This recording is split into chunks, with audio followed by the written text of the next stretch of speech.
오늘날 많은 사람이 진리와 사명을 구하기보다 눈앞의 유익을 채워주고 마음을 부추기는 화려한 환경과 세속적인 조건을 조차 분주하게 움직입니다. 세상의 기준에 부합하는 화려함과 권력을 소유한 자들에게 박수를 보내며 그들의 영향력 아래 머물기를 갈망합니다. 그러나 하나님 나라 역사는 세상의 화려한 중심지가 아니라 외롭고 척박한 광야에서 하나님의 말씀을 온몸으로 외치는 신실한 사명자를 통해 시작되고 있습니다. 하나님께서 우리 성산교회에서 하나님 안에서 말씀을 듣고 그 말씀을 가지고 함께 기도하는 그런 사명자를 찾고 있는 것입니다. 성도는 세상의 헛된 바람에 흔들리는 갈대 같은 존재가 아니라 오직 주님의 길을 예비하는 진리의 말씀에 사로잡히는 그런 존재가 되어야 함을 오늘 본문을 통해서 우리에게 말씀해 주고 있습니다. 첫째는 사명의 본질을 말합니다. 세상의 화려함이 아닌 주님의 길을 예비하는 사명자를 구하는 영성입니다. 예수님의 무리를 향해 너희가 무엇을 보려고 광야에 나갔더냐 물으시며 흔들리는 갈대냐 부드러운 옷 입은 사람이냐 되물으셨습니다. 유대 백성들이 굳이 척박한 광야로 나간 것은 세상의 보기 영화나 권력자를 보기 위함이 아니었습니다.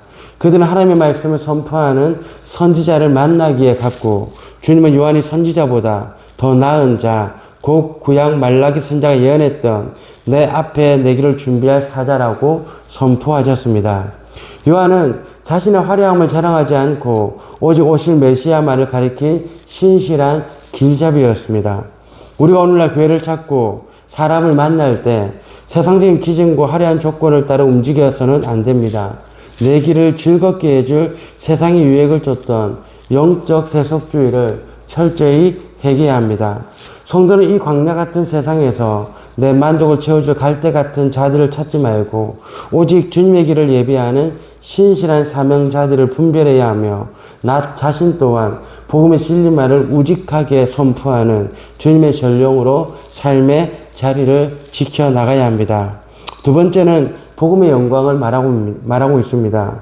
연애 시대를 넘어 성취의 은혜를 누리는 하나님 나라의 특권입니다. 예수님은 여자가 낳은 자 중에 세례요한보다 큰 이가 일어남이 없도다라고 칭찬하셨으나 이어서 이렇게 말합니다. 하나님 나라에서는 극히 작은 자라도 그보다 큰 이라고 말합니다. 그러니까 여자 중에 가장 큰 자가 세례요한이라고 말할 함과 동시에 하나님 나라에서는 극히 작은 자라도 세례요한보다 크다라고 성경에서 얘기하고 있는 것입니다. 요한은 메시아의 오심을 문 앞에서 바라본 예언시대의 마지막 가장 위대한 선지자였습니다.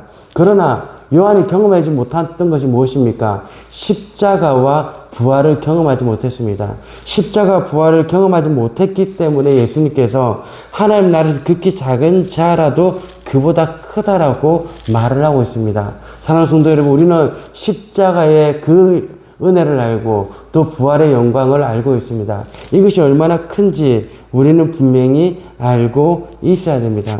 성도는 내 행위나 조건이 아닌 오직 십자가의 보혈로 허락된 하나님의 나라의 압도적인 구속의 은혜에 날마다 감사해야 하며 구약의 선지자들조차 부러워했던 이 위대한 복음의 특권을 가진 자답게 세상의 결핍과 환경 앞에 기죽지 않는 당당한 영적 자존감을 선포해야 됩니다. 세 번째는 세대의 무감각을 말합니다. 기존의 전통과 고집에 갇혀 하나님의 초청에 반응하지 않는 완악함입니다. 예수님은 이 세대를 장터에 앉아 아이들이 서로 부르며 우리가 너희를 향하여 피리를 불어도 너희가 춤추지 않고 우리가 슬피 울어도 너희가 가슴을 치지 아니하였다함과 같다고 비판하였습니다. 세례 요한이 와서 먹지 않고 마시지도 않으며 회개의 복음을 외치자 귀신이 들렸다고 비난했고 예수님 오셔서 죄인들과 먹고 마시며 천국 복음을 전파하자 먹기를 탐하고 포도주를 즐기는 자요 세례와 죄인의 친구라고 폄하했습니다. 이들은 자신이 가지고 있는 고정관념을 절대 포기하지 않았습니다. 이들은 자신이 갖고 있는 장로들의 전통을 절대 포기하지 않았습니다. 그냥 자기들이 살아가는 이 기득권 가운데 침범이 이루어지면은 그 비판하고 판단하고 정치적인 어떤 모략을 통해서 그들을 밟아 나갔던 모습들이 그들 가운데 있었습니다. 그래서 예수님은 그들을 향해서 비판하고 그들의 마음이 완악하다라고 얘기를 하고 있습니다. 성도는 내 경험과 신학적 도식에 갇혀 예수님의 일하심을 제한하던 영적 무감각을 과감히 깨부숴야 합니다.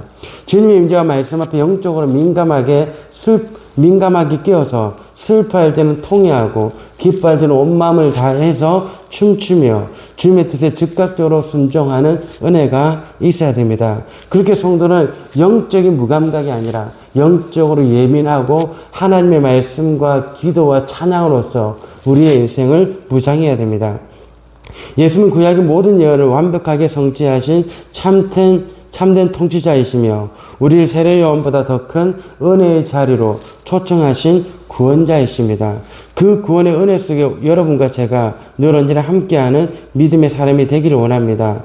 우리 공동체가 세속적인 화려함을 좇는 완악함을 철저히 분쇄하고 주님이 베푸신 천국 복음의 가치를 온전히 소유하며 말씀이 선포될 때마다 온 성도가 기쁨과 감사로 화답하여 하나님 나라의 살아있는 능력을 온 세상에 증명하는 거룩한 복음의 공동체, 그런 성산교회, 그런 성산가족이 되기를 예수 그리스도의 이름으로 축원드립니다.